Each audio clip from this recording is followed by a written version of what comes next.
everybody. Welcome to today's lesson. We are going to do lesson number 2 for our microbit. So go ahead and open up your box, take out your microbit, take a look at it. Remember from yesterday, we have button A, button B, reset button on the back, our LED screen, our USB port, and our battery pack. So go ahead, put this down. Today's lesson, we will be working on creating a program called the Oracle. Now, an Oracle is a fortune teller from times past, but you will get your microbit to be a fortune teller for you and your friends. Well, let's get started here. So go ahead, open up a tab, and we're going to go to makecode.microbit.org. Here we go. And we're always going to start with a new project. Now, we can give this a name. You can call it fortune teller or whatever you want. I'm going to call it the Oracle. Create. And now we come back here with all of our codes, basic codes, like what we'll see on the screen, input codes, the things that make your microbit do something. We don't have music on our microbit. We do have loops, variables, math, and logic. So we'll dive into some of these today. Let's go ahead and just follow along with me. The first thing we need to do is when our microbit starts up, we need to have it do something.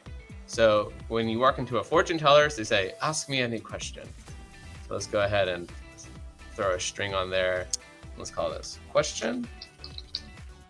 So when you turn it on, it'll give you this code question. Oh, there it goes. Your emulator might not work. Your simulator might not work. I'm trying to get that fixed. But it doesn't matter. As long as you follow along with me, it should work on your actual microbit. Now, today's going to be a little bit more complicated than yesterday. We want our microbit to generate random numbers when it's shaken. So we're going to shake it to get our answer. So input on shake. Take that out. Now, our very first thing, if we take a look here at our code, which you can find in the classroom, we need to create a variable called answer. So you ask it the question, will I get an A in technology? Shake. Variable needs to be created. And we're going to call that variable answer. So the Oracle needs to give you an answer. First things first, when you shake it, we need to make that variable answer become something. Now, cool thing about microbit is it has the ability to create a random number randomly. So the variable answer will become a random number between 0 and 3. Okay, so that means that 0 is one of the numbers included. So there'll be 4 possible answers that our Oracle can give us. Now, if we take a look, we're going to do our if-then conditional statements, right? This is like, if it is raining outside, then I put on a rain jacket. In this case, it's if the answer, the variable answer is 0 when it's shaken. So if, let's go to variables, and, oh, no, we need to do the from the logic, we need to take out the 0 equals 0, just like in Scratch. And then we go back to our variable, take our answer, put it into that. So now if answer equals 0, then we're going to show the string yes. Now this is where you can choose how you want it to look. You could do an LED that has a Y or LED that has a no. I'm going to have it say show string yes, exclamation point. All right, so if it's 0, then show string yes. Is that correct? Good. Now this is where I'll use my Control-C, Control-V, Control-C, Control-V to duplicate that code. And this is where you have to be real careful. If you put it into that if-then loop, then it won't work. You have to put it below. So if answer equals 0, then show yes. If answer equals 1, remember it's generating a random number between 0 and 3.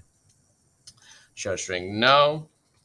You can change this however you want, but it won't really change the details. So Control-V again to get the code out.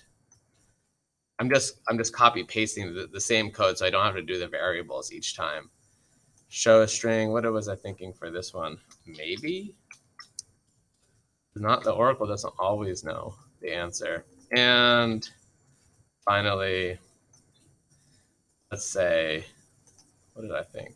Faux show. Yeah, that's right. Definitely. So there's going to be 2 yeses, 1 no, and 1 maybe. These are the ones that I've come up with. And so you can change it to make it yourself. But the basic goal is that you want it when it shakes to generate a random number as a variable. And then depending on what the variable is, the number that gets resolved, it gives you an answer. Now it's time for our final step. Take your USB cable, plug it into the side of your computer like we did.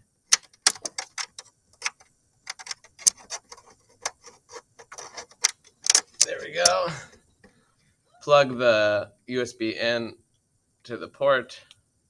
You'll get your little green light. Oh, a happy face from somebody yesterday. And then finally, 3 dots, connect device. Next, next again. Click on the microbit. Many people were forgetting to do this yesterday.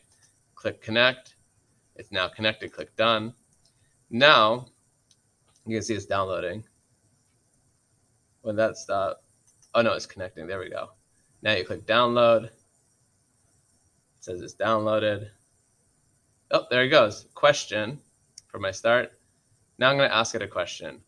Will you be successful in making this code today? No! It said no.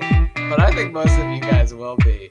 Oh, that's funny. Okay, let's try it again. Will they get their codes correct? Oh, good. There's a yes. Yeah, just sometimes takes 2 tries. All right, guys. I hope you get it working.